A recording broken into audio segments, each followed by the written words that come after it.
Selamat sore semuanya.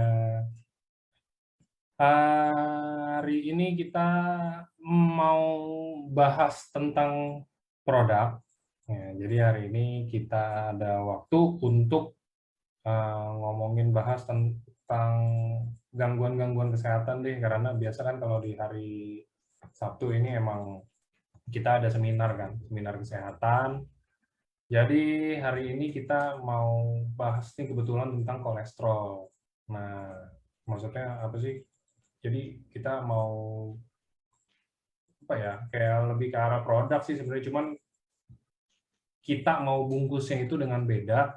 Jadi kita mau bahasnya itu tentang gangguan kesehatan yang paling umum terjadi sama teman-teman semua di Indonesia ya. Maksudnya kayak kan nggak mungkin kita ngomong penyakit-penyakit yang ternyata adanya di negara lain atau apa gitu. Kita ngomongin yang umumnya di Indonesia ini seperti apa. Jadi hari ini kita jatuh pada topik kolesterol karena menurut saya banyak banget kan di Indonesia penderita-penderita kolesterol, dan maksudnya nggak cuma penderita kolesterol sih, makanan-makanan enak juga di Indonesia banyak banget kan. Nah, dan yang kebetulan beberapa mungkin menyebabkan kolesterolnya jadi tinggi, tingkat kolesterolnya. Nah, jadi hari ini kita juga udah kedatangan Dokter Buana yang bakal bantuin kita dan bakal sharing juga tentang apa sih kolesterol itu normalnya berapa sih, kenapa sih kok kolesterol bisa tinggi, apa sih yang harus dikurangin, bla bla bla. Semuanya lengkap hari ini harusnya dibahas sama kita bareng-bareng. Dan nanti juga pasti bakal dijelasin sangkut pautnya ini dengan produk apa sih. Kalau misalkan saya kolesterolnya meninggi dan lain-lainnya, apa sih yang harus kita konsumsi, apa yang harus kita minum gitu kan. Nah, jadi nanti juga bakal dijelasin sedikit apa yang harus dikonsumsi dan lain-lainnya. Uh, Kayaknya sih itu aja. Ini juga dokter Buananya sudah hadir, udah datang juga. Saya, oke. Selamat sore dok. Sore, Pak Angga. Jelas ya Halo dok. suaranya ya? Jelas dok, Jelas ya? Ya. jelas jelas aman. Oke dok, hari ini kita mau bahas apa dok? Ya, hari ini kita akan bahas tentang kolesterol ya, seperti tadi disampaikan sama Pak Angga. Penyakit ini memang semakin hari semakin banyak diderita oleh masyarakat Indonesia terutama ya. Jadi tidak hanya umur-umur yang tua, tetapi sudah mengarah ke yang lebih muda. Eh, Kembali lagi ke masalah lifestyle kita yang mungkin kurang bagus ya. Tapi ya nanti kita akan bahas sama-sama ya bagaimana tentang kolesterol ini, bagaimana bisa itu terjadi dan bagaimana penanganannya, ya bagaimana nanti hubungannya dengan produk yang kita ketahui untuk saat ini. Ya. Oke, oke. Sebelum mulai mungkin buat teman-teman yang ada yang ikut ikut kayak ke US ya, trip ke US apa segala macam gitu, saya cuma mau info. Nanti ya, nanti subuh kan batch pertama berangkat nih. Nanti saya sama Pak Ernest mungkin akan datang juga ke bandara untuk bantu mengabadikan momen-momen. Mungkin ada yang di sini yang berangkat berangkat ke US kan. Nah, nanti kita foto-foto bareng dulu karena pesan dari Pak Ernest, nggak semua network marketing, nggak semua MLM nih bisa berangkat ke US, hanya yang terpilih-terpilih dan tertentu-tertentu aja. Oke, itu biar nggak lupa, takutnya ntar udah selesai, udah pada hilang semua, saya ngomong malah nggak ada yang tahu infonya kan. Nah, nanti ini mendingan saya ngomong sekarang kan. Jadinya gitu. Boleh mungkin kalau Dokter Buana mau langsung dimulai, silakan. Ya, terima kasih Pak Angga. Selamat sore Bapak Ibu, kita berjumpa kembali pada seminar medis pada sore hari ini. Pada pertemuan sore ini kita akan sama-sama sharing tentang kolesterol ya. Seperti tadi yang saya sampaikan bahwa penyakit ini semakin lama semakin banyak diidap oleh masyarakat terutama di Indonesia ya, karena kita ketahui makanan yang beraneka ragam ya, yang enak-enak banyak sekali berada di masing-masing daerah begitu ya. Kita terkadang lupa ataukah kebablasan begitu mengkonsumsi makanan yang enak-enak tersebut karena banyak lemaknya ya, sehingga makanan-makanan tersebut itu bisa menumpuk di dalam tubuh terutama di dalam darah. Nah ini kadang bukan hanya kolesterol saja yang bisa terjadi, tapi berbagai macam zat-zat yang lain yang pada akhirnya kalau namanya jumlahnya berlebih ya tentu juga tidak akan bagus seperti itu ya. Oke, itu lebih jelasnya kita akan bahas sama-sama. Saya izin share screen dulu.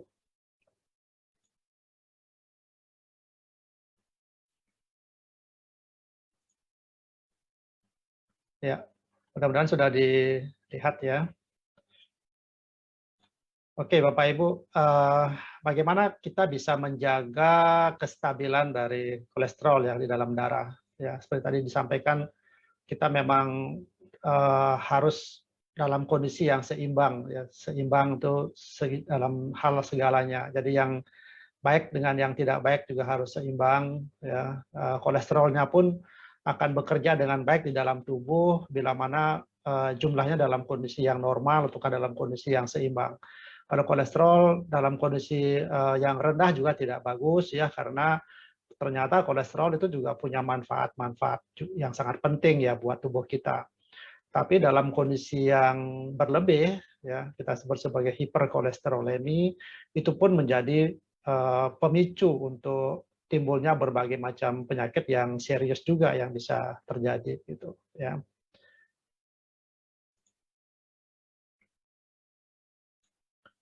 Oke. Nah, mungkin Bapak Ibu sudah tidak asing lagi ya tentang kolesterol itu seperti apa sih gitu ya. Apakah kolesterol itu datangnya dari luar saja, apakah dari makanan. Nah, ternyata kolesterol itu adalah suatu zat lemak yang memang diproduksi langsung oleh tubuh kita ya, terutama dari liver atau hati ya.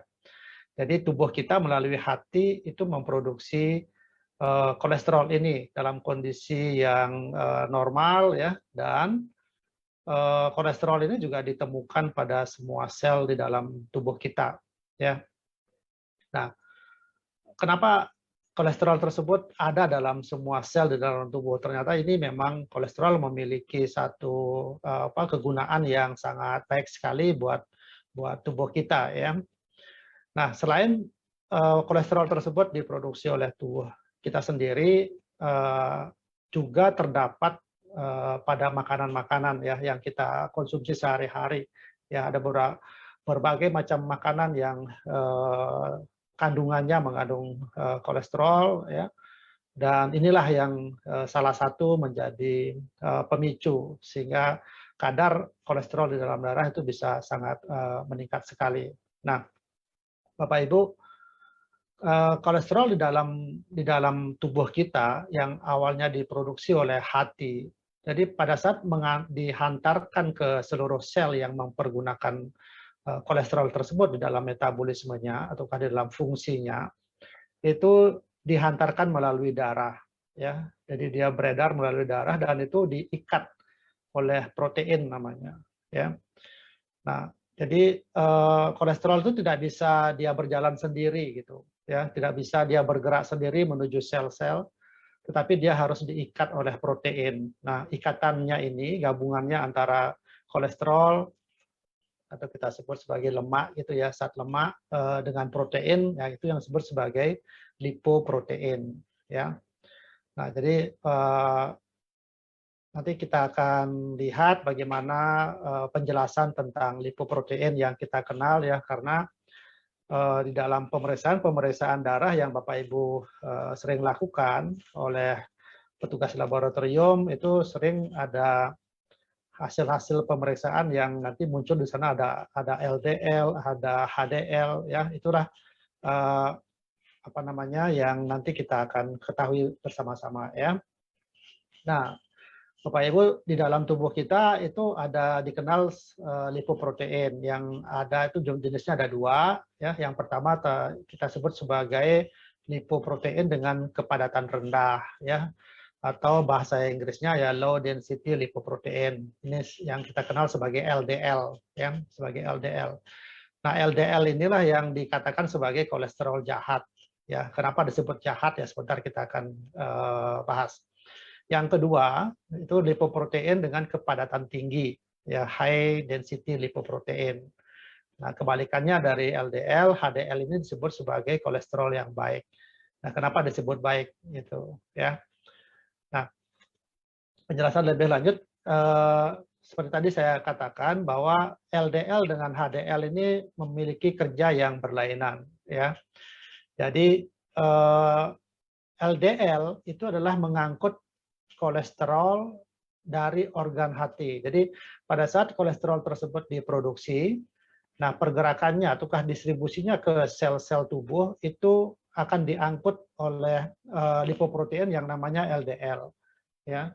Nah, jadi kalau jumlahnya yang sangat berlebih ya, sangat berlebih diantarkan oleh kolesterol tersebut dalam jumlah yang berlebih, maka jumlah LDL yang mengantarkannya juga pasti akan banyak ya. Nah, akibatnya apa? Akibatnya adalah jumlah LDL di dalam pembuluh darah itu terlalu banyak yang menyebabkan aliran darah ke dalam sel-sel ya menuju sel-sel tersebut menjadi berat ya. Artinya darah yang mengandung banyak kolesterol dalam hal ini adalah LDL ya, tentu menyebabkan aliran darahnya, kelancaran aliran darah di dalam pembuluh darah tersebut menjadi lebih lambat. Nah, salah satu akibatnya itu bisa terjadi pengendapan ya pada dinding-dinding pembuluh darah arteri atau aorta ya. Yang inilah nanti kita bisa dikenal yang disebut sebagai arteriosklerosis ya. Nah, sementara HDL ya, HDL itu memiliki fungsi untuk mengangkut kolesterol kembali ke dalam organ hati ya. Jadi kolesterol yang sudah selesai dilakukan metabolisme, kemudian ada hasil dari metabolismenya tersebut itu akan dikembalikan ke hati untuk dilakukan pengeluaran ya. Dan inilah tugasnya dari HDL itu sendiri. Nah, tentunya kalau jumlah dari HDL artinya yang akan mengembalikan kolesterol tersebut ke dalam hati untuk dihancurkan itu sedikit, maka mengakibatkan kolesterol di dalam sel-sel atau di dalam darah itu masih dalam jumlah yang demikian banyak. Nah, inilah mengatakan bahwa kalau jumlah HDL sedikit, tentunya kolesterol yang akan dilakukan degradasi atau penghancuran di dalam hati itu juga jumlahnya akan sedikit, sehingga jumlah yang tertimbun di dalam sel-sel atau dalam pembuluh darah itu atau di dalam darah tersebut masih dalam jumlah yang besar. Nah, jumlah yang besar inilah yang memiliki satu potensi terjadinya risiko-risiko penumpukan ataukah terjadi kekentalan darah ya. Nah, di dalam hati kolesterol tersebut akan dihancurkan ya, akan dihancurkan, didegradasi begitu. Kemudian hasilnya itu nanti akan dikeluarkan melalui feses atau kotoran ya. Itu nanti kita akan bisa bahas nanti di pembahasan tentang bilirubin ya, tentang empedu misalnya seperti itu ya. Tapi kita akan fokus ke pembahasan tentang kolesterol ini saja ya. Jadi itu Bapak Ibu ya. Jadi kita lebih bisa mengenal LDL fungsinya adalah untuk membawa kolesterol menuju ke seluruh organ ya. Kemudian kalau HDL adalah membawa kolesterol menuju ke hati ya untuk dilakukan penghancuran. Itu aja perbedaannya ya. Nah, kita akan coba bahas tentang bagaimana tentang kolesterol yang baik, itu kita sebut sebagai HDL ya. Jadi kadar HDL yang tinggi di dalam darah itu merupakan hal yang baik ya bagi kesehatan ya. Artinya kalau HDL-nya tinggi boleh dibilang bahwa kolesterolnya kemungkinan besar normal ya. Jadi kalau kita lihat dari HDL-nya, kalau kita lihat dari hasil lab HDL-nya itu sudah menunjukkan ke arah yang tinggi ya, boleh dikatakan nanti hasil dari kolesterolnya itu kemungkinan adalah normal ya. Makanya para dokter atau tenaga kesehatan ya sebagai orang yang bisa memberikan satu advice tentang pemeriksaan laboratorium, menginginkan pasien-pasiennya sewajarnya memiliki HDL yang lebih tinggi ya dari sewajarnya gitu. Karena kalau HDL yang tinggi memungkinkan tidak terjadinya penumpukan dari kolesterol ya. Nah, HDL juga memiliki fungsi itu adalah mengambil kelebihan yang ada di dalam darah, dalam hal ini adalah LDL ya. Jadi di samping akan tetapi jumlah LDL yang bisa dieliminasi oleh HDL itu sangat terbatas juga ya, sangat terbatas juga. Jadi tidak bisa mengambil semuanya ya. Nah, inilah yang juga kita harus perhatikan bahwa untuk dalam upaya kita untuk menurunkan dari kolesterol di dalam darah, tidak hanya kita meningkatkan HDL ya, tidak hanya meningkatkan HDL, tetapi kita juga harus mengurangi konsumsi dari kolesterol, yaitu sendiri dalam artian adalah lifestyle kita, dalam hal ini adalah makanan yang kita konsumsi juga kita harus yang lebih baik begitu ya. Oke, bagaimana dengan kolesterol jahat ya, yang kita sebut sebagai LDL. Ya, LDL ini dianggap sebagai kolesterol jahat ya, karena jika jumlahnya berlebih dalam aliran darah itu menyebabkan terjadi penumpukan di dalam pembuluh arteri. Ya, jadi kalau LDL-nya terlalu tinggi, memiliki resiko terjadi penumpukan pada pembuluh arteri. Karena apa? Karena tentunya aliran darah ya yang beredar di dalam darah itu pasti akan lebih berat masanya. Ya, jadi boleh dibilang kalau kita bandingkan antara sebuah selang dengan permukaan yang sama, kalau sama-sama dialiri air dengan dialiri minyak, ya, saya kira selang yang dialiri air yang bersih ya tentunya itu pasti akan memiliki pancaran ataukah aliran yang lebih kencang dibandingkan dengan sebuah selang yang dialiri minyak. Ya, jadi seperti itulah ilustrasinya Bapak Ibu. Jadi LDL itu ibaratnya minyak ya, ibaratnya minyak karena di sana banyak lemak. Ya, kalau jumlah lemaknya di dalam minyak tersebut tinggi sekali ya, walaupun misalnya permukaannya sama, maka aliran air yang ada di dalam selang ya pasti akan lebih lancar, oleh karena air tidak ada kandungan yang memberatkan untuk alirannya menuju ke daerah akhir gitu. Ya, jadi penumpukan lemak yang ada di dalam darah inilah yang semakin hari semakin akan terjadi penumpukan-penumpukan mengakibatkan mempersempit dari pembuluh darah itu sendiri. Nah, kalau pembuluh darah tersebut semakin sempit, otomatis akan menghambat aliran darah ya menuju ke daerah yang lebih perifer atau yang lebih ujung. Inilah yang akibatnya nanti akan berdampak pada organ-organ yang memang sangat tergantung sekali pada aliran darah. Contohnya adalah jantung, ya, otak, bisa ke hati, bisa ke ginjal, ya, dan lain sebagainya. Jadi sangat penting sekali buat kita dalam menjaga kesehatan bahwa permukaan aliran darah, ya, permukaan dari pembuluh darah itu harus bersih, Bapak Ibu. Ya, kapan terjadi satu sumbatan-sumbatan kecil, sumbatan-sumbatan kecil inilah yang akan memicu terjadi penumpukan sumbatan-sumbatan yang lain, ya.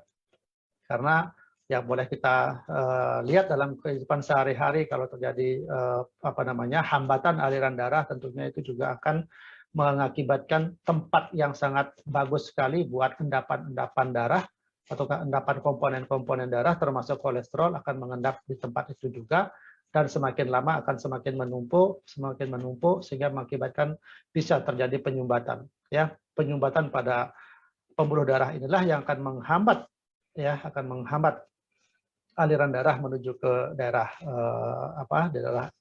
akhir, dan organ yang mendapatkan aliran darah tersebut mengakibatkan mati, ya, ataukah mengalami kerusakan. Ya, pada jantung misalnya pasti akan terjadi penyakit jantung koroner, ya, kematian jantung yang tiba-tiba sehingga mengakibatkan seseorang bisa menyebabkan kematian juga yang seram tiba-tiba.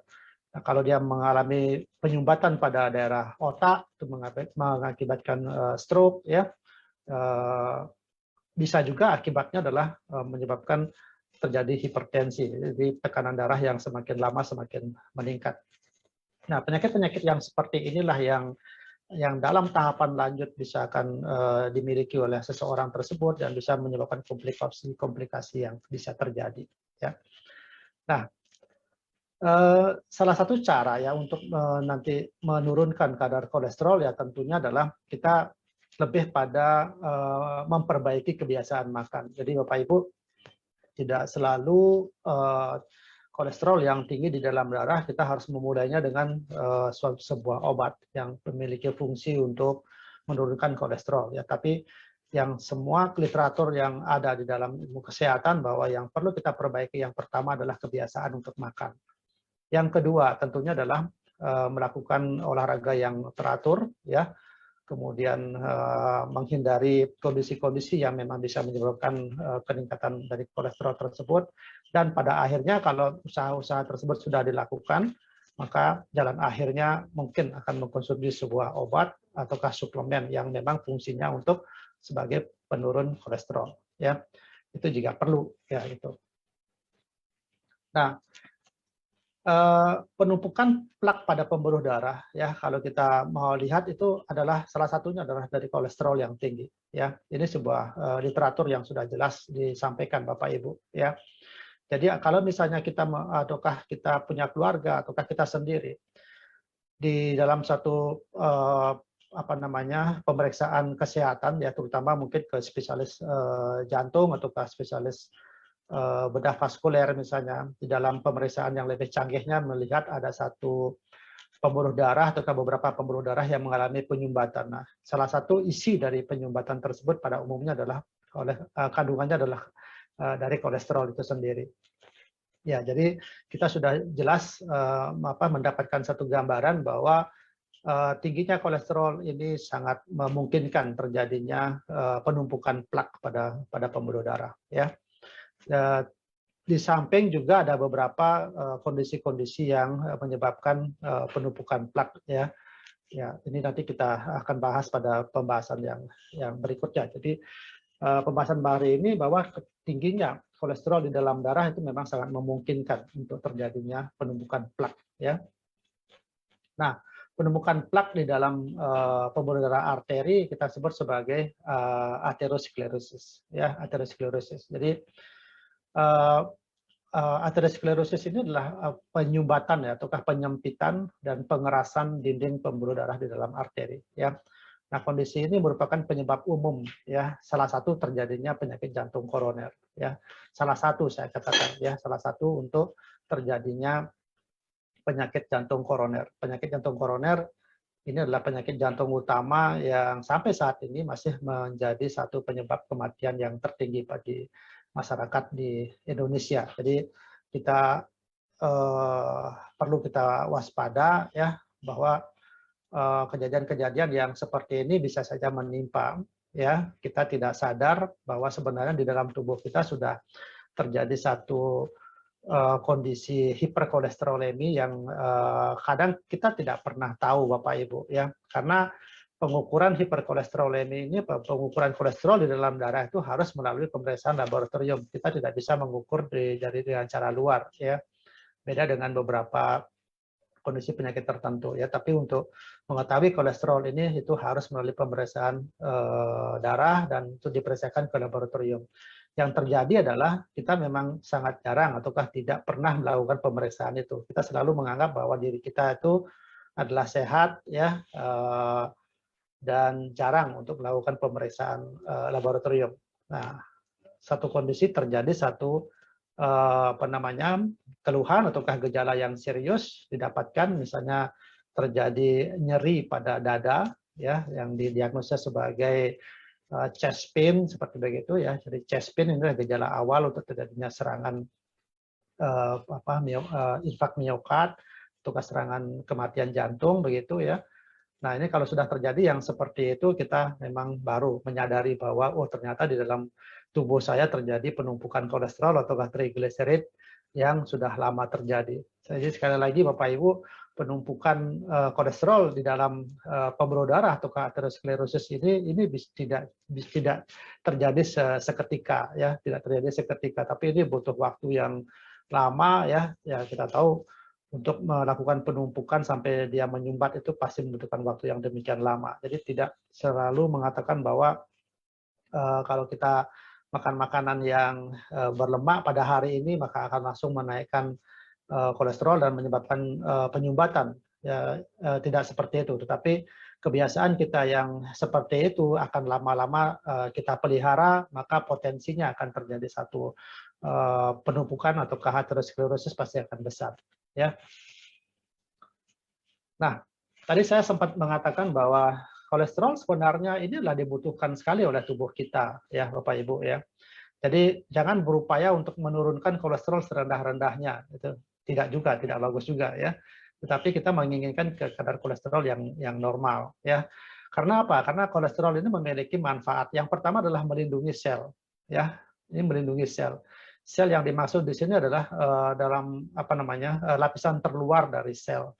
Sel itu butuh pertahanan, ya. Jadi kalau pertahanannya lemah itu pasti selnya akan cepat hancur, ya. Sedangkan sel ini adalah bagian dari tubuh kita. Ya, jadi makanya pertahanan luar ataukah lapisan terluar dari sel itu akan terbuat dari kolesterol, ya. Nah, makanya ini dikatakan bahwa seluruh tubuh kita ataukah seluruh sel di dalam tubuh kita itu mengandung kolesterol, ya. Nah, ini manfaatnya. Jadi di samping dia untuk menjadi pelindung dari sel tersebut, dia juga memang sangat bermanfaat bagi metabolisme di dalam sel. Ya, yang kedua adalah membantu memproduksi vitamin D. Ya, ternyata vitamin D juga menjadi bagian dari kolesterol, ya. Ya, jadi betul, ya.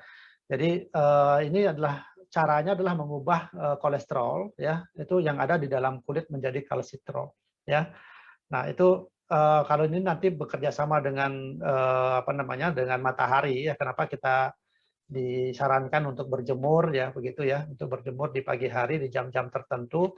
Nah, karena fungsinya adalah seperti itu. Jadi ada fungsi dari sinar matahari yang bekerja di dalam tubuh kita, ya, itu mengubah kolesterol itu menjadi vitamin D, ya. Jadi seperti itu Bapak Ibu, ya. Nah, yang ketiga itu adalah membentuk hormon, ya. Jadi dia juga berfungsi untuk membentuk hormon. Jadi hormon yang dihasilkan seperti hormon-hormon steroid, ya, seperti testosteron, ya, progesteron, pada hormon seks wanita dan testosteron pada seks hormon pria, itu ternyata memang dibentuknya dari kolesterol ini, gitu, ya. Di samping juga pembentukan hormon kortisol dan aldosteron, ya. Ini keduanya ini adalah menjaga keseimbangan elektrolit dan cairan di dalam tubuh.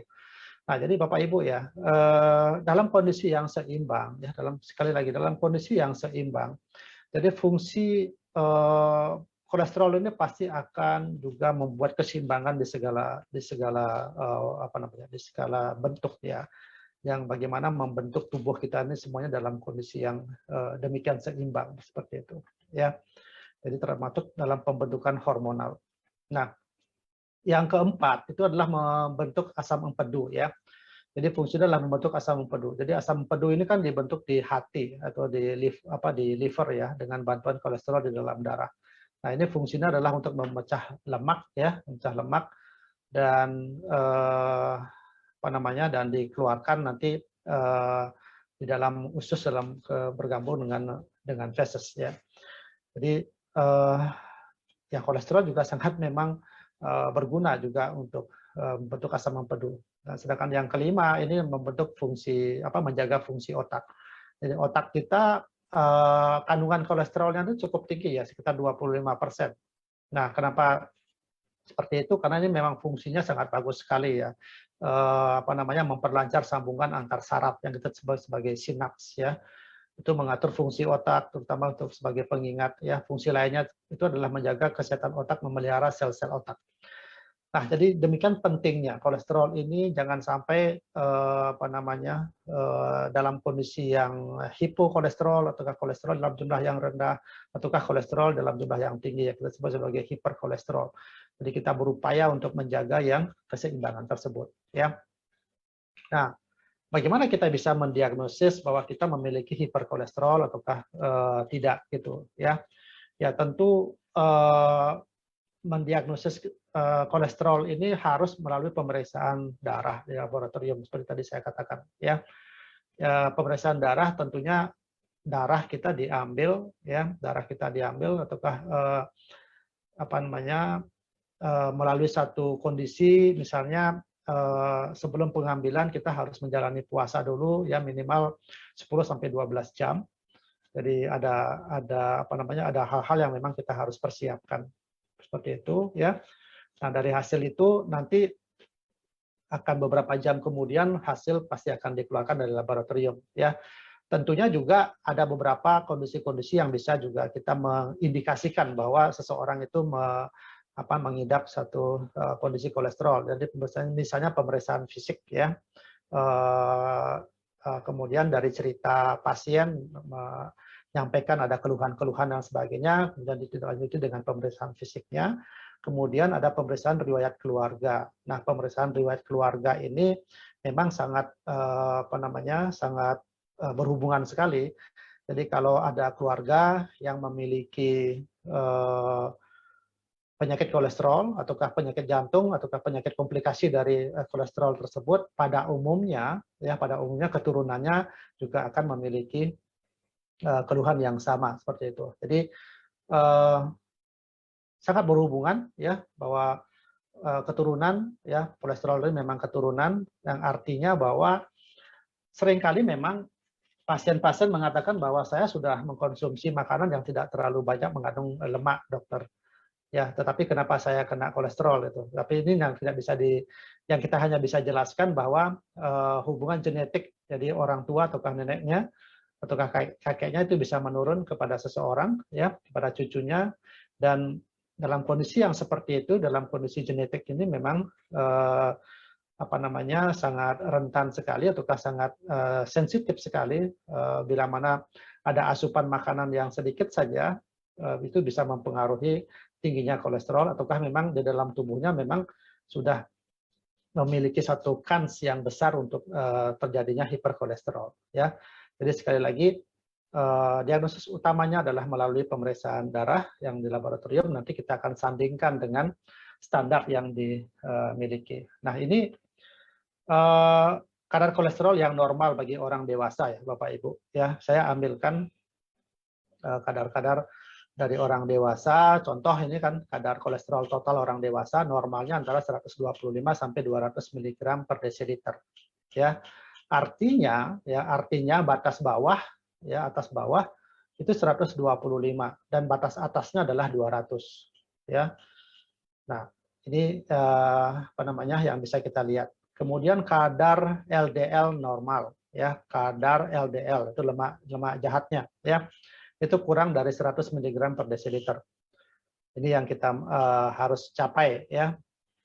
Kemudian kadar HDL normal bagi wanita dan laki-laki itu sedikit berbeda, ya. Kalau pada wanita itu HDL-nya 50 atau lebih, ya.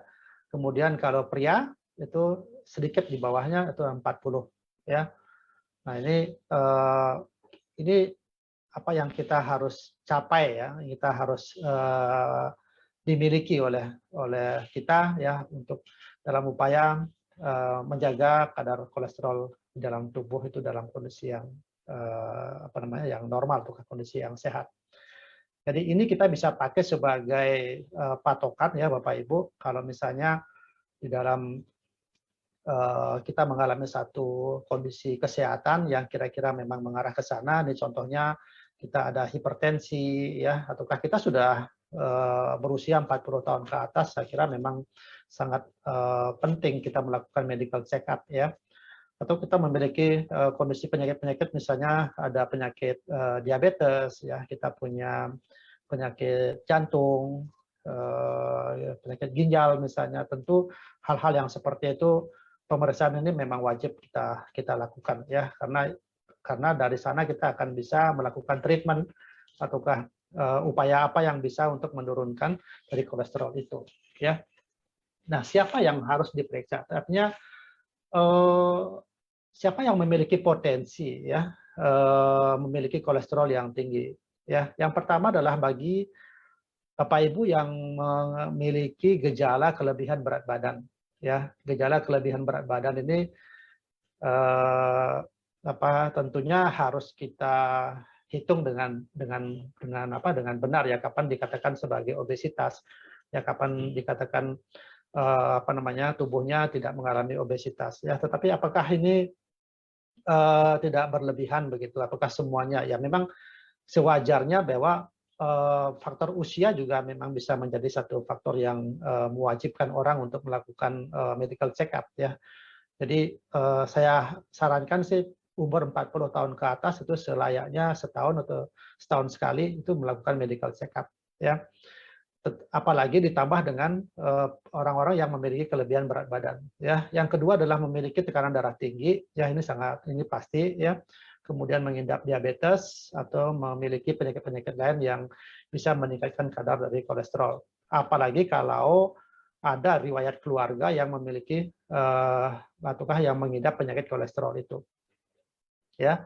Contohnya memiliki riwayat kardiovaskuler ya pada usia dini misalnya, ataukah kita mendengarkan ada anggota keluarganya yang meninggal secara tiba-tiba yang didiagnosis sebagai serangan jantung misalnya ya, tentu kita harus waspada juga ya.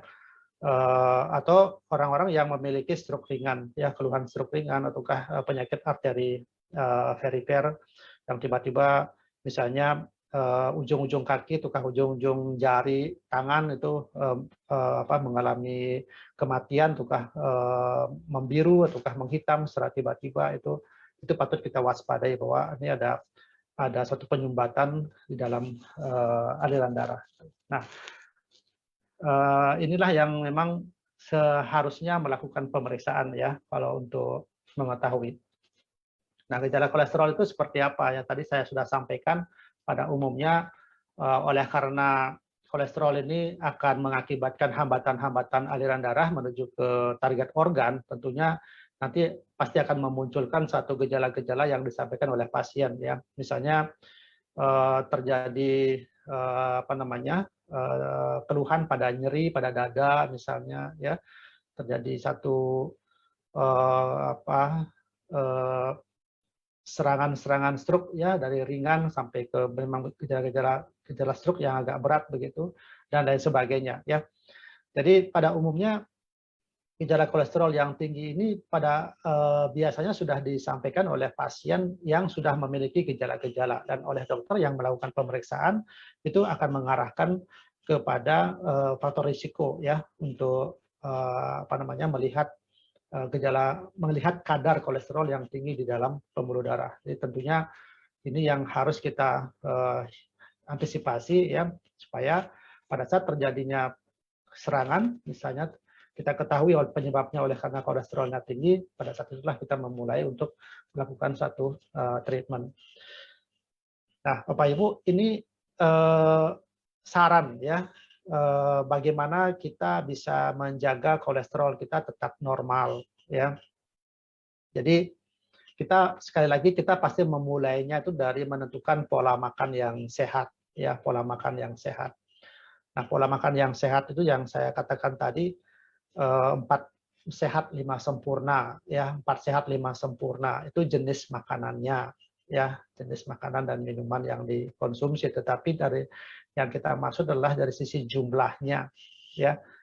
Memang kita daging merah seperti yang ada dalam slide ini, daging merah, produk olahan susu ya, kue, biskuit, dan ini kan makanan-makanan yang memang sudah terbiasa kita makan ya, memang ada semuanya di dalam kehidupan kita sehari-hari. Tetapi yang kita maksud adalah kita boleh mengkonsumsi jenis makanan yang seperti ini, tetapi dari sisi jumlah yang seimbang, jumlah yang memang dibutuhkan oleh tubuh kita, bukan sesuai dengan keinginan dari kita ya. Jadi sangat berbeda ya.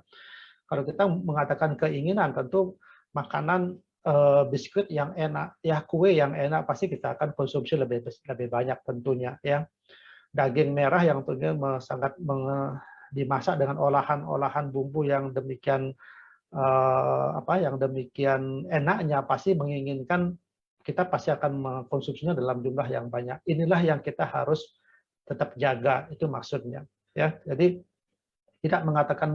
saya tidak mengatakan bahwa itu jangan ya, jangan, tetapi saya katakan bahwa tolong jumlahnya yang harus diperhatikan seperti itu. Nah, bagi yang Bapak Ibu yang tidak pernah mengkonsumsi makanan-makanan yang lain, di mana ternyata makanan tersebut banyak mengandung memang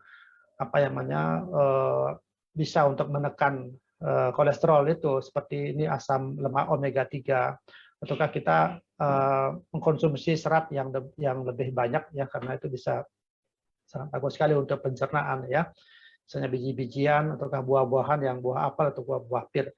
Ya, ini saran-saran yang bisa kita sampaikan ya pada pasien-pasien atau orang-orang yang sudah memiliki kolesterol yang tinggi ataukah ingin tetap menjaga kolesterol di dalam tubuhnya tetap normal. Jadi kalau seandainya kita menginginkan ada penjelasan yang lebih bagus ya, yang lebih sesuai dengan jenis makanan apa, jumlahnya berapa, tentunya saran saya adalah bisa berkonsultasi dengan ahli gizi ya, atau dokter spesialis gizi klinik ya. Silakan bagi Bapak Ibu yang sudah memiliki kondisi-kondisi hiperkolesterol, silakan untuk berdiskusi dengan beliaunya ya.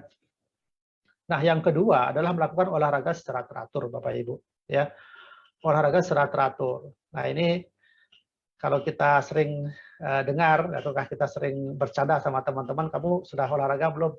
Ya, saya sudah olahraga kok. Ya, olahraga apa ya? Jalan, jogging. Ya, berapa lama? Oh, saya 1 jam.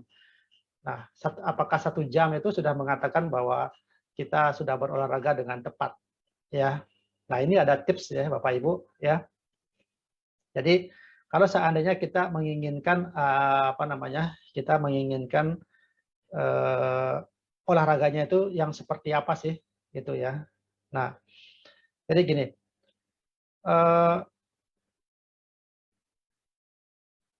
Denyut nadi itu yang kita dijadikan sebagai satu patokan ya. Jadi target denyut nadi itu yang kita pakai sebagai patokan. Jadi berat ringannya olahraga yang kita jalani itu pasti akan berhubungan dengan jumlah denyut nadi yang kita yang kita dapatkan gitu ya.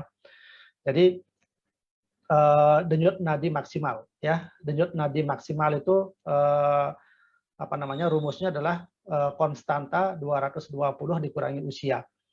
Nah, ya, konstanta 220 dikurangi usia.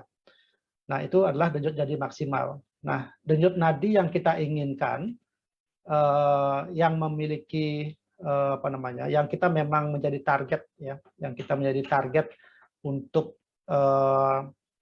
mendapatkan hasil yang maksimal itu adalah 50 sampai 70%-nya saja.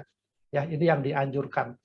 Ya, jadi 50% itu adalah target yang terendahnya dan 70% itu adalah target yang tertingginya ya. Denyut nadi yang harus kita capai sesuai dengan umur yang kita miliki saat ini. Nah, lamanya olahraga yang ditentukan itu adalah 150 menit dalam 1 minggu ya, di luar dari warming up dan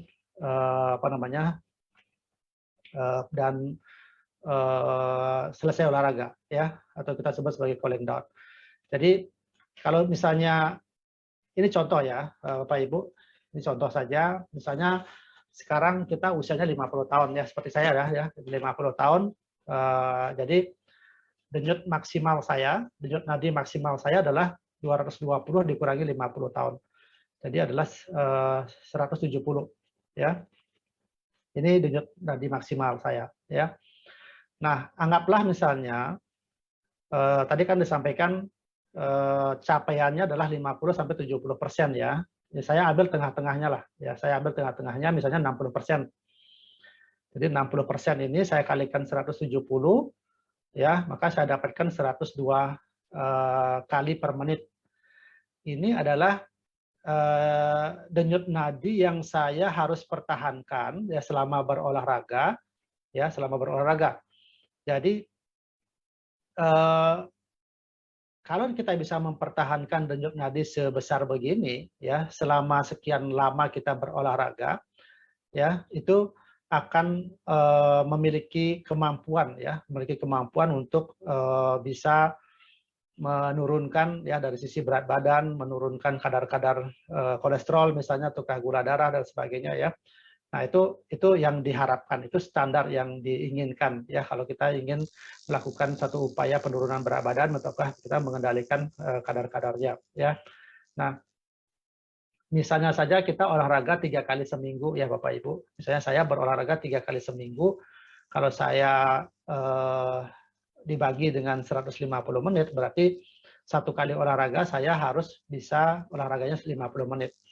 Jadi kalau saya olahraganya 50 menit, itu dapat mempertahankan denyut jantung saya selama sebanyak 102 kali per menit atau 100 kali per menit, maka itulah saya saat itu olahraganya sangat optimal, itu pengertiannya ya. Nah, ini tentu harus olahraganya secara teratur gitu ya, secara teratur. Jadi olahraga ya sekedar jalan saja seperti itu mungkin bukan olahraga maksudnya, itu hanya sebagai rekreasi saja ya.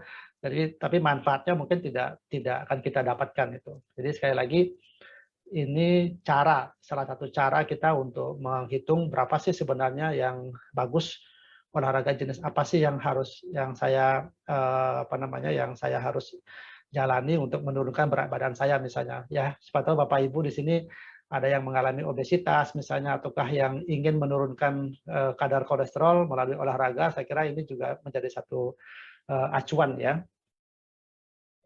Oke. Nah, yang ketiga itu adalah menjaga berat badan ya, menjaga berat badan. Jadi memiliki berat badan yang berlebih itu memang memiliki risiko kolesterol itu bisa tinggi ya. Nah, berat badan ideal ini bisa mempergunakan rumus indeks massa tubuh ya Bapak Ibu ya.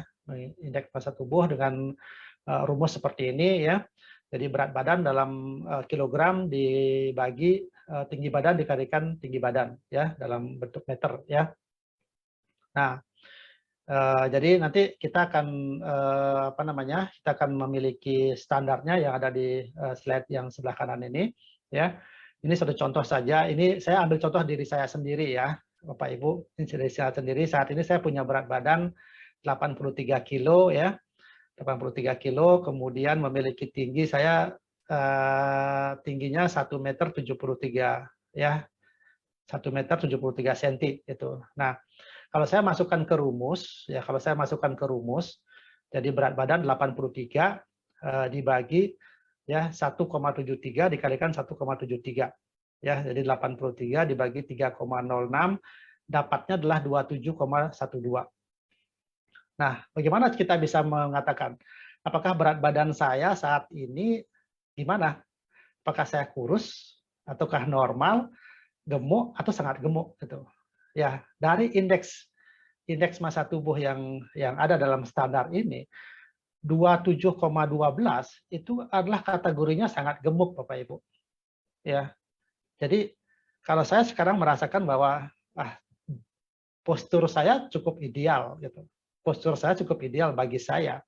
Ya. Tapi kalau kita memakai standar bahwa saya dikatakan bahwa kategorinya adalah sangat gemuk. Dengan 83 kilo itu dikatakan bahwa saya dengan tinggi badan 1,73 saya dikatakan memang sangat gemuk.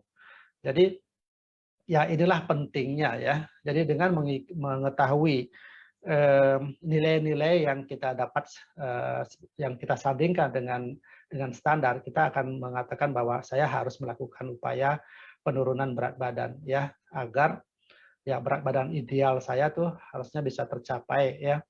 Jadi kalau saya hitung-hitung berat badan saya harusnya adalah 75 ataukah 76. Jadi saya harus menurunkan 6 sampai 7 kilo ya untuk bisa dikatakan sebagai kategorinya normal. Tetapi tentu hal ini tidak bisa kita menghitung secara satu persatu saja ya, tapi ada komponen-komponen yang lain yang kita harus ikuti gitu ya. Nah, yang keempat, bagaimana cara menjaga kolesterol itu adalah menghentikan kebiasaan merokok dan meminum alkohol ya. Jadi sangat dua kebiasaan ini adalah kebiasaan yang tidak baik. Saya kira banyak literatur yang sudah mengatakan bahwa merokok itu nanti bisa mengakibatkan hal-hal yang tidak bagus. Demikian juga dengan alkohol ya. Jadi Bapak Ibu tolong hentikan kebiasaan-kebiasaan yang seperti begini ya. Kalau saya pribadi memang saya tidak pernah merokok dan tidak pernah alkohol yang secara berlebihan. Kalau saya mengakui ada meminum alkohol tapi tidak berlebihan dan tidak sering ya, tidak terlalu sering. Makanya saya menganjurkan bahwa bagi Bapak Ibu yang saat ini masih dengan kebiasaan-kebiasaan yang seperti itu tolong secepatnya untuk dihentikan ya. Nah, bila mana hal-hal yang tadi kita sudah lakukan ya, menjaga pola makan, olahraga yang teratur, menurunkan berat badan, kemudian kebiasaan-kebiasaan jelek merokok dan itu sudah kita lakukan, akan tetapi kadar kolesterol kita tetap tinggi, maka yang kita lakukan adalah memang harus mengkonsumsi suatu obat ya. Tentu ini obat-obatan yang harus diberikan oleh dokter ya, yang memang memiliki fungsi untuk penurunan kolesterol. Ada 3 jenisnya ya. Obat-obatan tersebut ya, ada yang memang bekerja di hati untuk mencegah kolesterol, ada yang memang mencegah kolesterol tidak terserap ke dalam usus ya, ataukah kolesterol yang sudah ada tuh diluruhkan ya, jadi langsung dikeluarkan oleh usus seperti itu ya. Jadi ini tergantung sekarang pilihan-pilihan obatnya itu ya. Nah, Bapak Ibu, kita juga tidak menampik ya bahwa ada satu makanan kesehatan yang kita sebut sebagai superfood yang kita kenal untuk saat ini, yang kita dalam komunitas kita ya, yang memiliki memang kemampuan untuk melancarkan aliran darah dan menekan untuk timbulnya flak ya. Jadi dalam hal ini produk kita adalah namanya SOP Subarasi ya. Jadi SOP Subarasi ini yang kita rekomendasikan ya buat Bapak Ibu yang memang ingin untuk mempertahankan kadar kolesterol di dalam darah tetap stabil, ataukah bagi pasien-pasien yang memiliki hiperkolesterol itu silakan untuk mengkonsumsi ini ya. Kenapa ini yang saya rekomendasikan? Karena begini Bapak Ibu ya, di dalam SOP Subarasi ini ada kandungan 3 triple peptida ya, ada marin placenta ya, ada sarden peptida dan fruit flow peptida ya, di samping dengan ada beberapa lagi kandungan-kandungan yang lain yang tentunya itu juga sangat baik sekali untuk pemeliharaan kesehatan kita ya, khususnya nanti pada fruit flow peptida ya, nanti di sana memang memiliki kemampuan untuk pencegahan agregasi trombosit, ataukah dia bisa menghindari untuk terjadinya tertimbunnya plak ya. Tapi begini Bapak Ibu, kalau kadar kolesterol kita terlalu tinggi di dalam aliran darah, itu bisa mengakibatkan terjadinya peradangan pada pembuluh darah kita ya. Peradangan pada pembuluh darah itu akan memunculkan tertimbunnya trombosit ya. Munculkan tertimbunnya trombosit. Peradangan itu menimbulkan satu luka ya. Kalau demikian banyaknya ada luka-luka ya, tempat peradangan itu terjadi di sepanjang aliran darah, sepanjang pembuluh darah, itulah mengakibatkan tertimbunnya flak-flak akibat agresivitas dari trombosit itu sendiri. Nah, kalau itu terjadi, Bapak Ibu ya, kalau itu terjadi, maka peranan dari fluid flow peptida ini itu akan berperan sangat penting sekali untuk mencegah terjadinya penumpukan platelet itu. Ya. Jadi pada pasien-pasien yang mengalami kondisi yang seperti ini, itu fungsi dari fluid flow peptida itu memang sangat dibutuhkan sekali ya, karena ini sebagai anti platelet ya, sebagai anti agregasi trombosit, karena dia memiliki sifat sebagai antiinflamasi ya, yang itu artinya dapat menurunkan jalur inflamasi yang terlibat dalam pembentukan arteriosklerosis. Ini yang tadi saya katakan ya. Sehingga pada penyakit-penyakit inflamasi yang kronis pada pembuluh darah itu yang menyebabkan memicu untuk tertariknya trombosit-trombosit yang ada di dalam darah yang lain itu menuju ke tempat tersebut. Inilah yang nanti bisa menimbulkan satu penumpukan yang secara tiba-tiba melakukan penyumbatan dan akhirnya terbentuk suatu penyakit-penyakit ya yang disebut sebagai CVD ya, cardiovascular disease seperti penyakit jantung koroner, ya stroke, gagal jantung kongestif, penyakit pembuluh darah perifer yang lainnya ya. Nah, jadi dengan di SOP Subbarasi ini memiliki peptida yang seperti ini, jadi saya kira ini yang kita yang kita rekomendasikan untuk kita berikan kepada pasien ya. Jadi sekali lagi kalau dulu kita mengenal atau disebut sebagai SOP 100 ya, karena di sana ada marine placenta di mana dia juga memiliki paten untuk melancarkan aliran darah ya.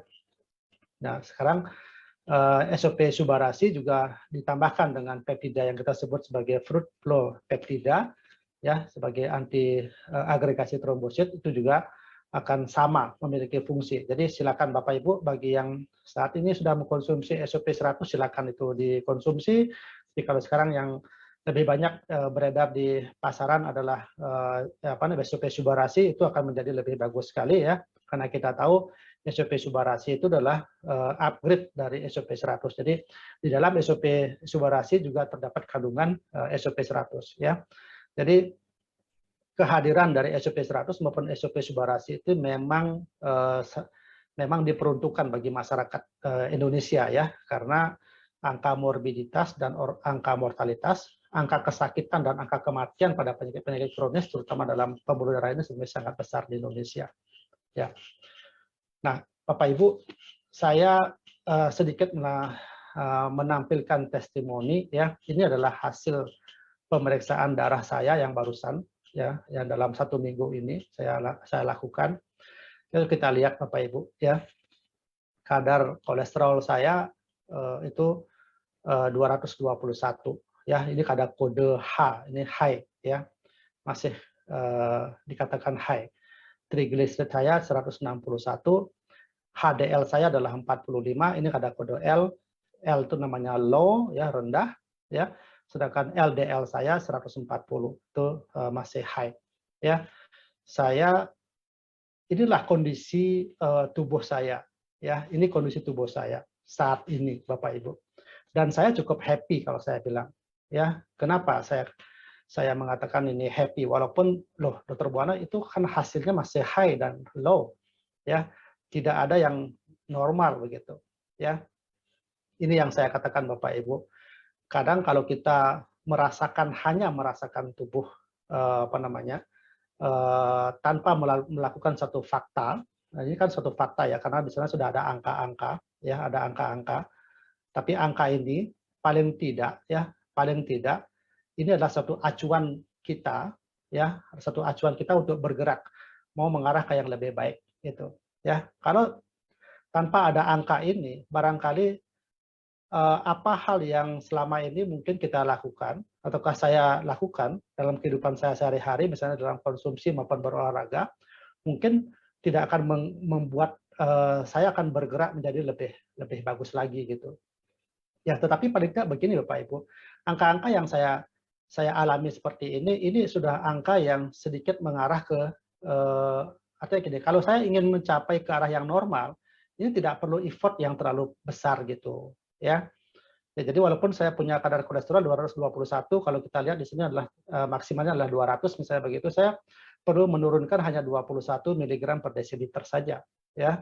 Kemudian HDL misalnya 45 ini sudah di ambang yang cukup bagus begitu, tapi dikatakan di sini kan pria sudah 40, berarti sebenarnya sudah cukup bagus seperti HDL saya gitu. Ya, memang LDL saya masih 140, jadi 40 kelebihan 40 mg per desiliter. Artinya tidak terlalu usaha yang berat sekali rasanya kalau buat saya untuk menurunkan ini. Jadi yang perlu saya perbaiki adalah asupan makanannya yang harus saya perbaiki lagi. Yang kedua adalah olahraganya yang memang harus lebih teratur, yang tadi sesuai dengan rumus-rumus yang tadi sudah disampaikan. Itu maksud saya, Bapak Ibu, ya. Di samping lihat kondisi kondisi fisik sekarang ini yang bisa saya rasakan. Jadi walaupun dengan hasil laboratorium yang sudah ada yang seperti itu, untuk saat ini saya mengatakan bahwa saat ini kondisi tubuh saya dalam kondisi yang sangat sehat, ya. Jadi karena apa? Karena tidak ada komplikasi yang terjadi pada diri saya, tidak ada keluhan dalam jantung, tidak ada keluhan di dalam otak saya, tidak ada keluhan di dalam hati saya, tidak ada keluhan di dalam organ-organ vital saya yang lain seperti itu. Jadi dengan kondisi performan tubuh saya yang seperti begini, walaupun dengan hasil darah yang seperti itu sudah cukup happy buat saya, karena saya tidak membutuhkan satu terapi mengkonsumsi obat kolesterol yang saya haruskan, tapi saya yakin bahwa dengan perbaikan pola hidup saya yang lebih bagus lagi, maka nilai-nilai yang tadi itu, ya nilai-nilai yang tinggi ataukah yang rendah itu saya akan kembalikan ke usaha yang dalam kadar yang normal. Itu yang saya inginkan Bapak Ibu, bahwa inilah hasil yang saya rasakan, di mana saya memulai konsumsi ini adalah dari bulan April ya 2019. Bayangkan sampai saat ini saya juga masih tetap mengkonsumsi produk ini dan inilah hasilnya. Jadi kalau kita melihat dari foto ini misalnya, itu bisa kita bandingkan bagaimana performan saya di tahun 2019 pada bulan Juni dan pada bulan September hanya dengan konsumsi 5 bulan, itu dengan perubahan wajah saya, perubahan dari rambut saya, dan tentunya untuk saat ini yang sudah konsumsi hampir 2,5 tahun misalnya begitu, bahwa kondisi tubuh saya secara laboratorium maupun secara fisik yang saya rasakan itu masih sangat bugar sekali. Nah ini yang saya ingin sharing kepada Bapak Ibu. Jadi kalau kita menginginkan sesuatu yang sesuatu yang instan, itu tentu memang tidak bisa kita capai secara instan, ya.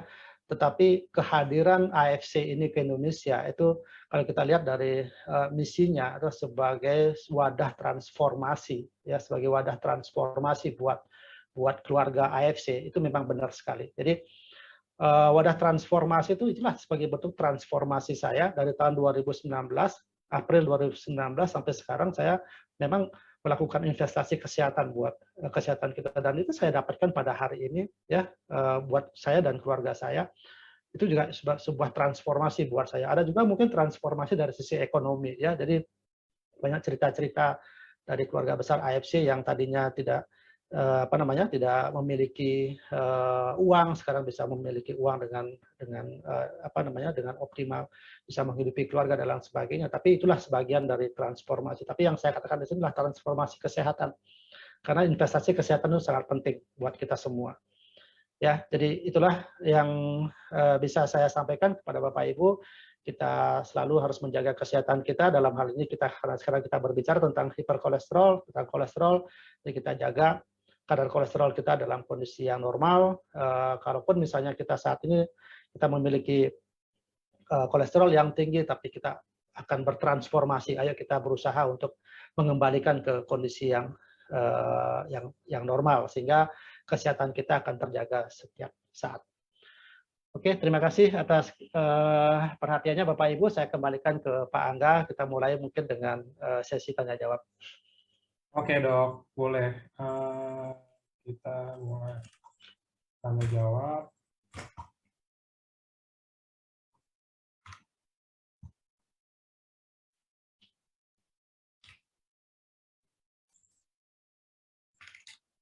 Oke,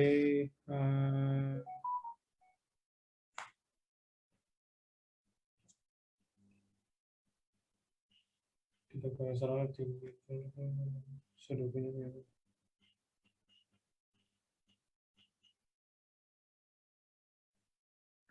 ini nanya takaran sih dok, kan kita sering bahas, tapi mungkin nggak apa-apa sih, boleh. Ini yang general aja dok, takarannya untuk kalau orang udah kena penyempitan apa segala macam, memang udah divonis sama dokternya begitu, kira-kira takaran yang tepatnya berapa dok? Ya, takaran setiap orang tentu berbeda-beda ya Bapak Ibu ya. Kalau saya memakai rumus begini, kalau dalam kondisi kita sehat saja kita membutuhkan minimal 1 saset sehari ya. Kalau saya ya, tapi mungkin untuk apa namanya untuk yang lain apa namanya dosisnya adalah 2 saset sehari. Dalam kondisi yang tidak sakit saja kebutuhannya adalah satu saset ya. Tapi dalam kondisi yang terjadi satu kondisi komplikasi seperti itu tentu dosisnya pasti akan lebih tinggi ya. Silakan Bapak Ibu memulainya dengan 2 kali 1 ya saset, mau pagi 1, sore 1, ataukah paginya langsung 2 saset silakan aja ya. Tapi untuk berapa tepatnya itu pasti sesuai dengan pasien ataukah kondisi atau kebutuhan pasien masing-masing ya. Tapi itu yang bisa saya jadikan patokan. Jadi kalau yang sakit minimal 2 kali daripada konsumsi yang yang sehat. Oke.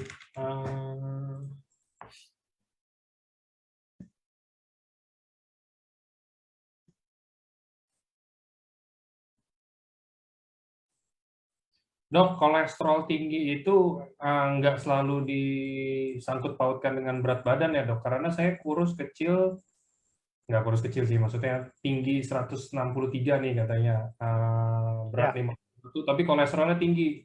Ada saran nggak dok, enaknya gimana? Ya, seperti tadi saya katakan, apa namanya, orang yang gemuk memang memiliki potensi memiliki kolesterol yang tinggi, ya. Tetapi tidak selalu yang gemuk, apa namanya, kolesterolnya tinggi, tidak selalu yang kurus juga kolesterolnya rendah, itu tidak selalu, ya. Tapi kembali lagi ada banyak faktor-faktor yang lain, ya.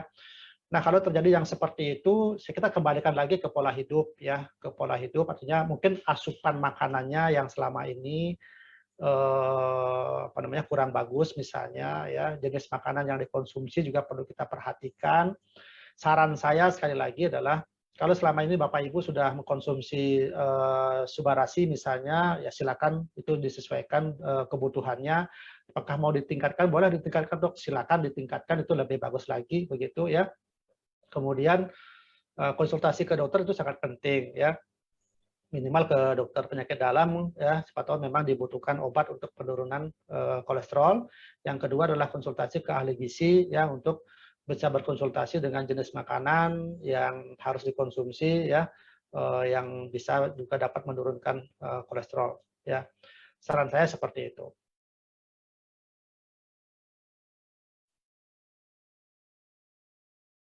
Oke. Oh ya, satu lagi mungkin Pak Angga, mungkin banyak pertanyaan begini dok, saya kalau di samping Subarasi saya minum Ursukusi, apakah bisa ya? Ya memang Ursukusi juga di sana ada kandungan yang bisa untuk melancarkan aliran darah ya, dalam hal ini apa namanya Takara Kombu ya, itu juga memiliki kemampuan ya untuk melancarkan aliran darah. Perpaduan antara Subarasi dengan Ursukusi ini perpaduan yang sangat bagus sekali ya. Tapi kalau misalnya ada pertanyaan dok, daripada di antara kedua produk tersebut yang mana direkomendasikan untuk apa namanya untuk melancarkan aliran darah, kalau saya lebih memilihnya ke Subarasi. Itu maksudnya penjelasan lebih detailnya ya.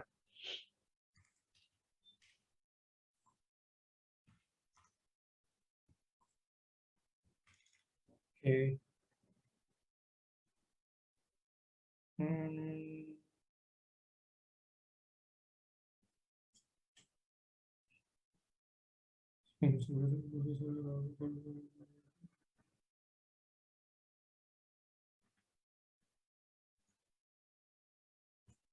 Nah, ini ada yang tanya, dok, kolesterol saya tinggi sampai 300, udah 2 tahun. Udah konsumsi Subarasi dan Utsukushi di pagi dan sore, tapi saya olahraganya kurang. Ini saya harus lanjutkan dengan produknya aja, atau lebih better kalau misalkan saya konsultasi dulu ke dokter. Itu maksudnya bukan ini ke dokter yang emang dokter yang dekat rumah. Kira-kira gimana menurut dokter? Ya, ini satu pertanyaan yang bagus sekali ya. Beliaunya sudah apa namanya konsumsi Subarasi dengan Utsukushi ya selama 2 tahun ya. Cuman tidak dijelaskan berapa dosis yang dikonsumsinya ya. Nah, dengan kondisi yang seperti ini, kalau teruskan, saran saya teruskan, sudah bagus sekali cara produknya yang diminum. Mungkin dosisnya kalau memang memungkinkan dosisnya dinaikkan, ya. Subarasinya terutama dinaikkan, ya. Kemudian konsultasi ke dokter, ke dokter penyakit dalam paling tidak itu untuk menurunkan kolesterolnya, siapa tahu memang dibutuhkan obat untuk penurun kolesterol, ya. Kemudian ke dokter ahli gizi, konsultasi ke ahli gizi ataukah ke dokter gizi klinik, ya. Itu saran saya. Kemudian untuk olahraganya, ya, untuk olahraga seperti tadi yang saya sudah sampaikan di pertemuan ini, di seminar ini, ya silakan itu dipakai sebagai patokan, ya. Kalau misalnya dirasakan bahwa olahraganya baru hanya seminggu, ya berarti olahraganya itu pun tidak adekuat misalnya, ya, itu silakan dilakukan perubahan-perubahan seperti itu, ya. Oke. Dok, apakah benar makan nasi putih kebanyakan, bakmi dan lain-lain itu bikin membantu menurunkan kolesterol? Ini mungkin kayak budaya-budaya atau kepercayaan-kepercayaan gitu loh, Dok. Ya. Kayak mitos-mitos bahasanya. Ya, memang ada benarnya juga gitu ya, karena roti atau biskuit itu kan juga ada campuran-campuran yang yang biasa dicampurkan di dalam untuk penyedap makanan tersebut gitu ya. Jadi itulah yang sebenarnya memicu untuk yang mengandung kandungan lemak yang dalam hal ini mengandung kolesterol itu ya. Kemudian kalau karbohidrat itu hubungannya ke masalah kandungan energi ya, nasi putih misalnya begitu atau beras putih itu hubungannya ke masalah kandungan kalorinya yang terlalu tinggi gitu ya. Saya kira kalau untuk lebih jelasnya masalah makanan seperti ini mungkin bisa nanti konsultasi ke ahli gizi atau ke dokter gizi klinik aja ya. Oke.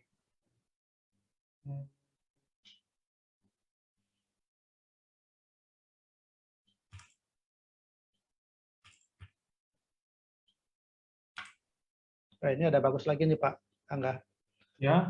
Ya, ini ada kolesterol 232, ya HDL-nya 64, LDL-nya 151, TG-nya 84. Ya, apakah perlu obat kolesterol? Ya, saya sudah setiap hari minum ursukusi. Ya, saran saya sih bisa ditambahkan subarasinya ya. Jadi saya juga nggak tahu mungkin kebutuhannya ursukusi mungkin ada yang diinginkan, tetapi dalam kondisi untuk mengatasi kolesterol, kalau saran saya sih ditambahkan dengan subarasi itu yang pertama ya. Apakah sudah perlu kolesterol? Saya kira obat kolesterol, saya kira belum ya, karena saya lihat kolesterolnya juga tidak terlalu tinggi sekali, mungkin perlu lakukan upaya-upaya lifestyle yang lebih bagus lagi, misalnya olahraganya yang belum dilakukan secara optimal ya, makanannya mungkin yang perlu dilakukan perubahan. Saya kira itu dulu ya, Bapak Ibu atau siapa yang menanyakan ini, ya itu dulu yang harus dikerjakan ya sebelum kita mengkonsumsi suatu obat penurun kolesterol ya. Itu saran saya untuk yang nanyakan ini. Ini ada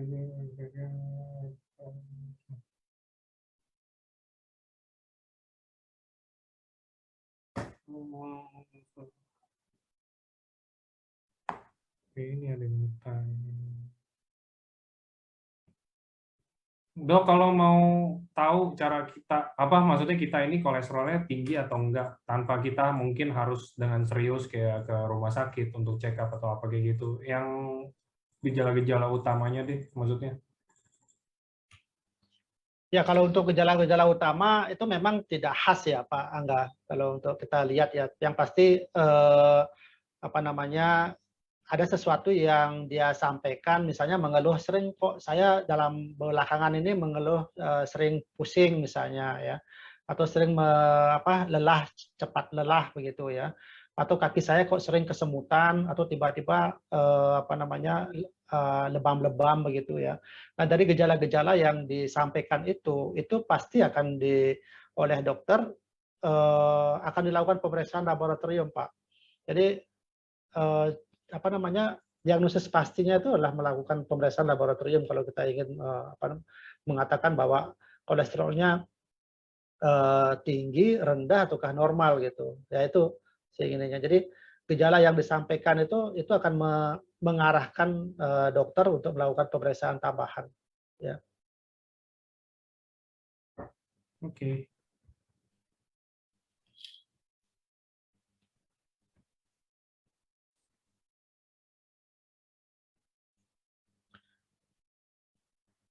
Boleh Dok, saya, ya silakan Pak. yang tanya tentang Utsukushi. Dok, saya udah ada pasien terapi Utsukushi 1x1 ya. Udah lama, efeknya lapar terus. Apa emang benar konsumsi Utsukushi itu jadi efeknya lapar? Dan apakah benar kalau efek lapar itu dari lambung yang sedikit nggak beres?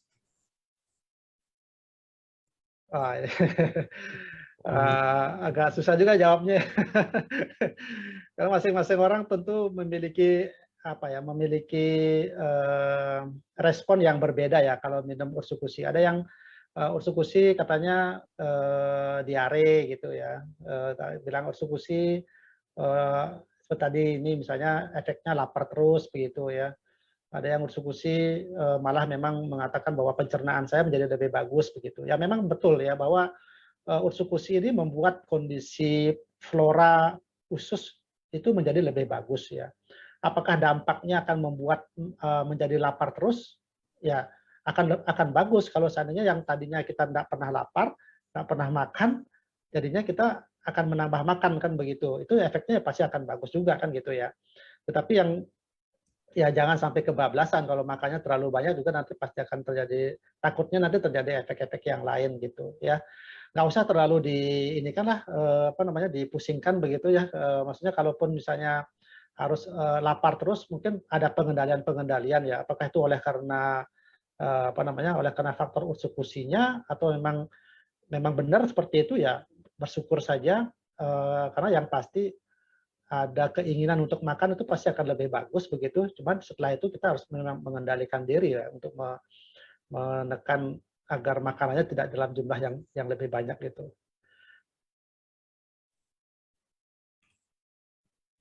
Oke. Saya minta izin waktu sebentar Pak Angga untuk menjawab. Ada seorang klien, seorang member yang nanya ke saya, chatting pribadi ke saya soal hasil laboratorium ya Pak Angga. Tapi mungkin ini hasil labnya bukan ngomongin tentang kolesterol ya, tapi ngomongin tentang hasil gula darah ya. Ini dari Bu Jenny, Bu Jenny ya. Ini ada chattingannya, saya diingatkan. Jadi beliau mengatakan bahwa sudah mengkonsumsi Subarasi 2 saset, Utsukushi 2 saset setiap hari selama 2 tahun juga. Tetapi kenapa kadar gula darahnya masih tetap tinggi gitu. Dia masih menanyakan tentang hal itu ya. Nah, saya katakan begini, Subarasi dan Utsukushi kan memang bukan untuk obat penurun gula darah ya. Tetapi itu adalah untuk sesuai dengan fungsinya masing-masing. Ada regenerasi sel, ada memperbaiki sel ya, memperbaiki dalam hal ini adalah pankreas, melancarkan aliran darah dan lain sebagainya ya. Utsukushi juga dengan paten-patennya seperti itu juga akan bekerja di dalam darah. Nah, walaupun misalnya hasil gula darah yang dihasilkan dalam pemeriksaan laboratorium itu kan hasil pemeriksaan darah yang bisa dipengaruhi oleh kebiasaan-kebiasaan yang bisa terjadi sehari sebelumnya ataukah dalam seminggu kebiasaan yang dilakukan. Nah, itulah tampilan yang muncul ya, yang bisa yang dihasilkan. Jadi kalau kita mengatakan bahwa ini tidak berhasil, misalnya terapi ini tidak berhasil, itu juga mungkin kita tidak bisa tidak bisa melihat dari sisi angka yang muncul di dalam pemeriksaan laboratorium tersebut, tapi juga kita bisa compare ke kondisi tubuh saat ini seperti apa. Apakah memang saat ini merasakan tubuh saya semakin sehat tidak setelah saya mengkonsumsi Subarasi dan Utsukushi selama sekian tahun? Apakah ada komplikasi yang muncul dari gula darah yang selama ini saya derita enggak? ya kita kan tahu kalau gula darah yang semakin tinggi pasti menimbulkan komplikasi-komplikasi kalau itu terus-terusan terjadi. Tetapi kalau misalnya saat ini tidak ada komplikasi itu muncul, ya, nah itu yang kita harus syukuri gitu, ya, Ibu Jenny ya. Jadi saya ingin katakan bahwa oke, angka itu memang masih tetap tinggi, tetapi itu kan ukuran, ya, ukuran yang bisa tuh dipengaruhi oleh bisa saja asupan karbohidrat mungkin atau asupan makanan yang bisa mempengaruhi angka-angka itu. Jadi nggak usah terlalu dipusingkan masalah angka itu. Kalaupun misalnya terjadi seperti itu, berarti ada upaya kita untuk memperbaiki konsumsi makanannya ataukah lifestyle-nya kita menjadi lebih baik. Itu yang mungkin saya dapat bisa berikan ke Ibu. Mungkin juga bisa ke para member yang lain ya kalau ingin menanyakan kok pemeriksaan darah saya masih tinggi padahal sudah sekian lama saya konsumsi Subarasi, Ursukusi, kenapa begini, kenapa begitu ya. Tapi saya ingin katakan bahwa angka itu bukan menjadi satu hanya sekedar angka gitu ya. Itu masih banyak dipengaruhi oleh faktor-faktor yang lain yang kita bisa yang bisa kita nikmati sekarang ini adalah saat ini seperti apa kondisi tubuh kita. Apakah sudah terjadi komplikasi, apakah belum? Ya, apakah merasakan menjadi lebih tidak sehat dari sebelum mengkonsumsi, ataukah menjadi lebih sehat setelah kita mengkonsumsi? Itu yang harus kita fair, kita harus menyampaikan gitu. Ya, itu Pak Angga tambahan dari saya. Oke.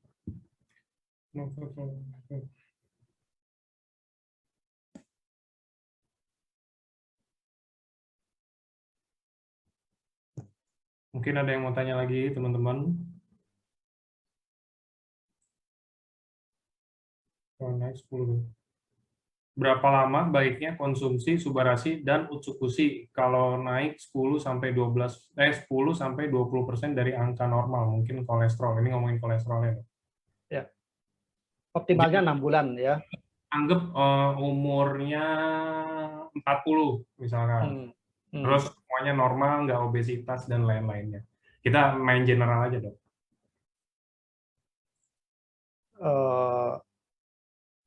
Itu gimana maksudnya ya? Tingkat kolesterolnya naik 10 sampai 20% dari normal. Konsumsi Subarasi dan Utsukushi berapa? Oh, ya itu. Ya kalau sudah di atas dari normal kan itu kita katakan sudah sebagai kondisi yang tidak normal kan begitu ya. Jadi Subarasi minimal 2 saset, Utsukushi minimal 2 saset, ya itu aja sih patokannya. Ya. Oke.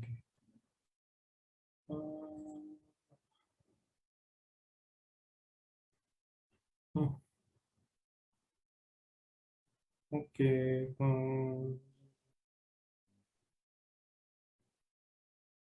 Kayaknya udah nggak ada yang tanya lagi nih, Dok. Udah jelas mungkin ini. Oh, ini masih bantu saya. Kalau ini mungkin sekali lagi, Dok, bisa diinin. Ya. Kalau konsumsi ini berdasarkan penyakit, karena gini teman-teman, bukan yang nggak mau dijawab ya, cuman terlalu banyak variasi dalam pasien, terlalu banyak variasi dalam orang-orang gitu, jadi maksudnya rada susah nggak sih, kayak misalkan saya dan dokter Buana aja, kita kalau ada saling tukeran aja udah 2 yang beda, saya harusnya konsumsi Subarasi 1, dokter Buana 2 misalkan, itu udah dari 2 orang yang berbeda, gimana kalau semuanya nanya saya harus konsumsi berapa kalau ada kayak begini. Jadi gini, ini kita ini aja ya, general. Jadi generalnya gini. Mungkin dokter bisa bantu jelasin nggak, Dok? Generalnya itu kita bisa konsumsi Subarasi dan Utsukushi kalau emang pengen. Takarannya itu disesuaikan dengan apa sih? Gitu loh, Dok. Ya. Generalnya begini Bapak Ibu ya, kalau kita ingin konsumsi Subarasi sama Utsukushi ya, kalau kita lihat dari kadar beratnya ataukah komposisi dari Subarasi dengan Utsukushi. Jadi Utsukushi itu adalah kalau kita idealnya itu konsumsinya adalah 2 saset sehari ya. Kalau Subarasinya 1 berarti Utsukushinya itu adalah 2 saset, itu normalnya ya kalau kita konsumsi dalam kondisi yang tidak sakit lah boleh dibilang seperti begitu ya, itu normalnya. Tapi kalau kita sudah ada satu kondisi untuk perbaikan kondisi sakit, ataukah kita menginginkan ada penurunan tekanan darah, gula darah misalnya seperti itu, artinya dosisnya paling tidak kita naikkan dia, ya. Kalau saya pribadi minimal itu naiknya adalah 1 kali. Jadi kalau subarasinya 2 saset, usukusinya antara 3 sampai 4 saset seperti itu. Nah, waktunya gimana dok? Mau pagi sore, mau pagi silakan, mau sore silakan, ataukah kita bagi pagi dan sore ya silakan aja, tidak ada waktu yang pasti gitu ya. Itu patokan ya. Tapi kembali lagi bahwa masing-masing orang itu memiliki kebutuhan yang berbeda-beda, Bapak Ibu. Yang berbeda-beda. Maksudnya begini, kalau dengan konsumsi 1 saset atau 2 saset misalnya ditambah lagi dengan hal-hal yang lain ya, perbaikan lifestyle, misalnya olahraga sudah rutin dijalankan, makanan sudah diperbaiki, itu juga tidak mendapatkan hasil yang maksimal, ya mungkin dosisnya bisa kita naikkan ya, dosisnya kita bisa naikkan lagi gitu ya. Jadi kita bermainnya itu kita kembalikan kepada masing-masing pasien ya, karena kondisi pasien satu dengan kondisi pasien yang lain juga berbeda. Seperti Pak Angga tadi bilang, mungkin kalau saya sama seumuran dengan Pak Angga, kebutuhannya Pak Angga mungkin bisa lebih besar daripada kebutuhan saya, ataukah kebutuhan saya bisa lebih besar daripada kebutuhannya Pak Angga itu ya. Sekali lagi itu tergantung dari pribadi masing-masing ya, walaupun dengan memiliki penyakit yang sama, diagnosisnya sama, tapi kondisi sakitnya pasti akan berbeda ya masing-masing. Saya dengan Pak Angga misalnya yang sama-sama penderita diabetes, tapi saya misalnya kena diabetesnya sudah 10 tahun yang lalu, Pak Angga baru 2 tahun yang lalu. Nah, tentu kondisi tubuh saya pasti akan lebih berat daripada Pak Angga gitu. Ya, karena kerusakan sel-selnya sudah semakin lama. Kebutuhannya mungkin saya lebih tinggi daripada Pak Angga. Nah, jadi kita seperti itu ya, Bapak Ibu ya. Jadi tidak bisa kita samakan. Jadi walaupun misalnya saya memberikan rekomendasi kepada yang menanyakan dosisnya ini berapa gitu. Kalau saya mengatakan 2 saset, ya mungkin itu tidak dijadikan sebagai boleh saja itu dijadikan sebagai patokan, tetapi kita kembalikan kepada orang yang sedang menjalani sakit. Kalau wah sekarang ini saya sudah 2 saset minum tapi nggak ada apa-apa, berarti dosisnya kita boleh naikkan. Ya. Mudah-mudahan penjelasan saya bisa dimengerti seperti itu, ya, Pak Angga. Oke, oke dok, thank you. Itu menjelaskan sekali. Jadi buat teman-teman gitu ya, maksudnya nggak semua orang tuh kayak, oh iya saya konsumsi berapa ya, saya ada kondisi penyakit seperti ini, kondisi tubuh saya seperti ini, saya konsumsi berapa. Itu kalau misalkan kayak begitu, kasihan dokter Buananya, teman-teman. Ya misalkan di sini aja deh, nggak usah member EMC, di sini ada 180 orang, semuanya nanya, saya gimana ya dok? Takaran saya begini. Ya. Udah, nggak ada seminar, cuma jawabin doang. Nah makanya kan balik lagi, jadi sebenarnya gampang kok, itu cara kita tahu takaran-takarannya berapa, ya tadi yang barusan dijelasin sama dokter Buana. Karena sama aja sih sebenarnya kalau misalkan kayak dokter Buana bilang, oh kalau ada kondisi seperti ini, konsumsinya misalkan 2 kali 2 atau apa, ya teman-teman tinggal ini aja. Ini kan karena ini makanan ya, ini bukan sesuatu yang harus precise. Oke, kata Buana gue harus 3 nih. Oke, kalau misalkan saya konsumsi 2, aduh udah deh saya nggak jadi sembuh deh. Udah deh saya makin sakit deh. Kan nggak kayak begitu teman-teman. Maksudnya ini kan kita sifatnya juga makanan, sifatnya gini. Ya.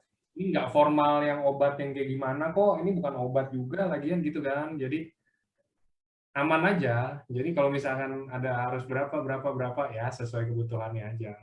Kan toh kalau misalkan kayak kita lapar mau makan juga kan teman-teman doang yang tahu. Oh lapar banget nih, nasinya harus 2. Oh laparnya biasa aja nih, nasinya setengah aja. Bahkan saya sama dokter Buana nggak tahu. Iya dong. Iya betul. Itu maksudnya logika kalau saya Ya.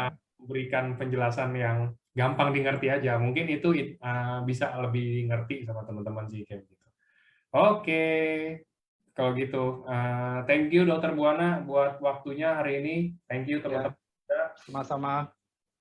udah menemani, saling menemani di weekend ini.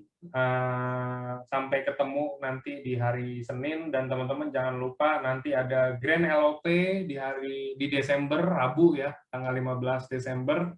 di tempat biasa, di kantor, di Lipo, dan sampai ketemu nanti. Nanti kayaknya Dokter Buana juga harusnya datang sih. Ya, mudah-mudahan ya. Oke, siap. Ya, Thank you, Dok. Thank you, ya. Terima semuanya. kasih. Semoga bisa menginspirasi ya. Terima kasih atas waktunya. Ya, thank Terima you kasih Pak semua. Angga. Selamat sore ya.